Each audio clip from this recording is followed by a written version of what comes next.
பெஞ்சல் புயல் காரணமாக புதுச்சேரியில் கடுமையாக பாதிக்கப்பட்டிருக்கக்கூடிய நிலையில் நகர பகுதியில் மழைநீர் தேங்கிய இடங்களை முதலமைச்சர் ரங்கசாமி தனது வாகனத்தில் சென்றவாறே பார்வையிட்டு வருகிறார். கூடுதல் விவரங்களை வழங்குவதற்காக எமது செய்தியாளர் தன்ராஜ் இணைப்பில் காத்திருக்கிறார். தன்ராஜ், விவரங்கள். கண்டிப்பாக சரவணன். அதாவது புதுச்சேரியில் இந்த பெஞ்சல் புயல் மிகுந்த பாதிப்பை ஏற்படுத்தியுள்ளது. நேற்று மாலை தொடங்கிய கனமழையானது தற்போதுதான் ஓய்ந்துள்ளது. கிட்டத்தட்ட 12 மணி நேரத்தில் 50 சென்டிமீட்டர் அளவுக்கு இந்த புதுச்சேரியிலிருந்து மழையானது கொட்டி தீர்த்துள்ளது. இதன் காரணமாக புதுச்சேரியில் நகர பகுதியில் பல்வேறு இடங்களில், அதாவது தாழ்வான பகுதிகளை தவிர்த்து மற்ற பகுதியிலும் மழை நீரானது வெள்ள நீரானது சூழ்ந்துள்ளது. குறிப்பாக நெல்லித்தோப்பு, காமராஜர், பூமியன்பேட்டை, உப்பளம் உள்ளிட்ட பல்வேறு பகுதிகளிலும் இந்த மழை நீரானது வீடுகளையும் அந்த ரோடுகளையும் தேங்கியுள்ளது. இதனால் வாகன ஓட்டிகளும் பொதுமக்களும் மிகுந்த சிரமத்திற்குள்ளாகின்றனர்.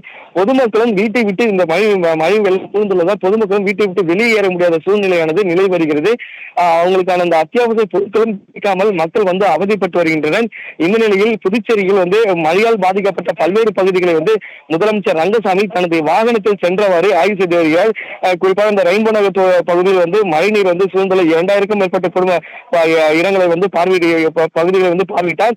அதே போல காமராஜர் நகர், கிருஷ்ணா நகர் உள்ளிட்ட பகுதிகளையும் பார்வையிட்டார்.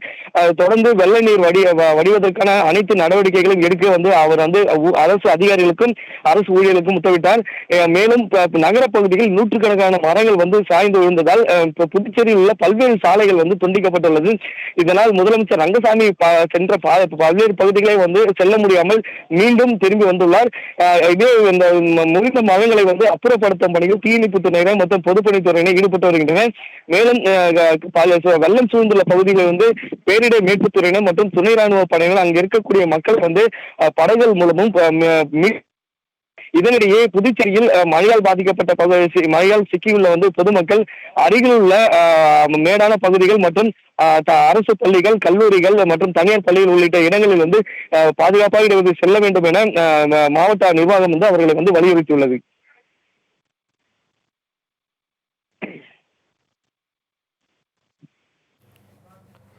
12 மணி நேரத்தில் 50 சென்டிமீட்டர் மழை பெய்ததன் காரணமாக புதுச்சேரியின் பல்வேறு பகுதிகள் மழை நீரில் தத்தரிக்கின்றன. அம்மாநில முதலமைச்சர் ரங்கசாமி வாகனத்தில் சென்றவாறு மழையால் பாதிக்கப்பட்ட பகுதிகளை பார்வையிட்டு வருகிறார். மேலும் மழையால் பாதிக்கப்பட்ட பகுதிகளில் இருக்கக்கூடிய மக்கள் அங்கிருந்து வெளியேற்றப்பட்டு பாதுகாப்பான இடங்களில் தங்க வைக்கப்பட்டு வருகிறார்கள். கூடுதல் விவரங்களை வழங்கியமைக்கு நன்றி தன்ராஜ்.